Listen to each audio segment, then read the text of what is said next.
Have you ever experienced sorrow so deep it felt like your heart was breaking into two? In that moment, you can't think of anything but the feeling of your heart shattering. It feels like you can never be whole again, and your heart can never feel even a slither of joy again. But what if I told you that even in that pain, you can thrive, not just survive? Did you know that your sorrow, however deep it is, can be flipped on its side and turned positive? You might be thinking, how is this possible? Don't worry. I'm here not just to tell you how you can harness the positive side of your sorrow. It might be hard for you to imagine a positive side of sorrow because these days we are conditioned to have immediate answers. We are entitled to know and to get to the bottom of things. But in deep sorrow, it can seem like there is no answer and no bottom. One of the trips I very clearly remember growing up is a trip my family and I took to the big city. The thing is, usually once a little bit of wind hits me in a car, I'm fully asleep and off to dreamland. But that day, I couldn't fall asleep. Maybe it's the excitement that had been coursing through my veins from the moment I learnt of our trip to the big city. Maybe it's my imagination that has run wild, envisioning everything being homogeneous and coming alive before my very eyes. Or it could be all of the fancy food I imagined myself finally tasting. You can probably tell by now that I grew up in a very small town. And the thing about small towns is, everything is usually small. But anyways, I couldn't close my eyes. I was determined to stay wide awake and save as much as I could in my memory so I could go over them later.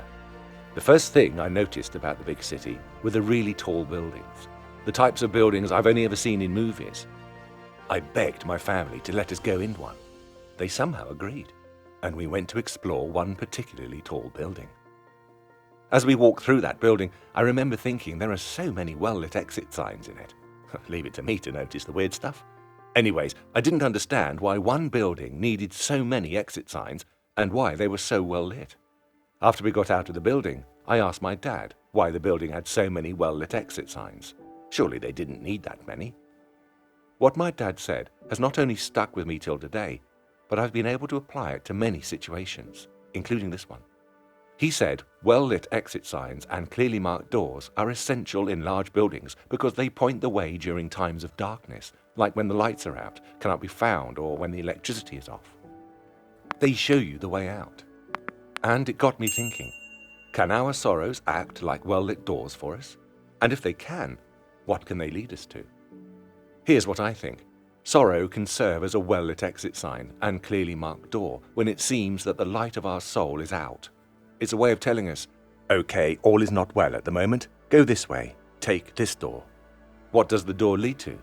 When we recognize our sorrow and see that clearly marked door, it can lead to positive.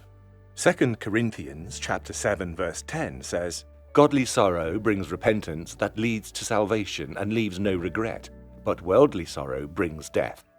This verse clearly talks about godly sorrow that brings repentance and leads to salvation and leaves no regret, which already tells us that there is a positive side to sorrow. A way that sorrow can bring about a repentant heart and lead to salvation without wallowing in regret. Sorrow subsequently drives us to God. God is our shepherd. He always has our good in mind. He's driving us towards good, green pastures, which is himself. And if it feels like we're being nudged a bit, perhaps we are. It might be what we need. Deep sorrow can also produce endurance. We are forced to fight the good fight, taking up all the different means, and the fight itself is a sign that God is strengthening us. The consequence is a measure of endurance, which stabilizes the soul. I find this verse very powerful and hopeful because it's God's way of telling us that even in the darkest of times, there can always be light. So how can you harness the positive side of your sorrow? You need to allow sorrow and pain to coexist with moments of joy or connection and not push them away. You see, although sorrow is a natural human emotion, it can be difficult to deal with. However, it is possible to harness the positive side of sorrow.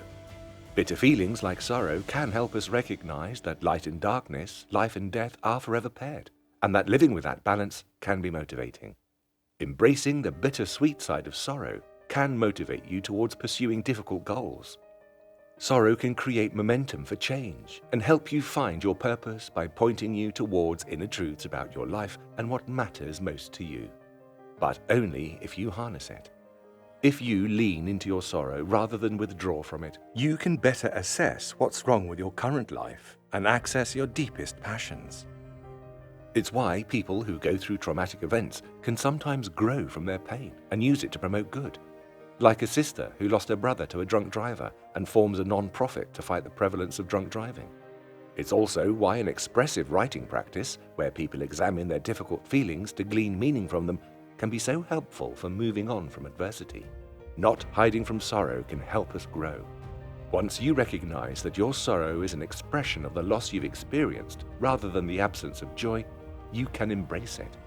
And once you've embraced your sorrow, you can harness motivation from it and use that motivation to shape, change, or reshape any part of your life.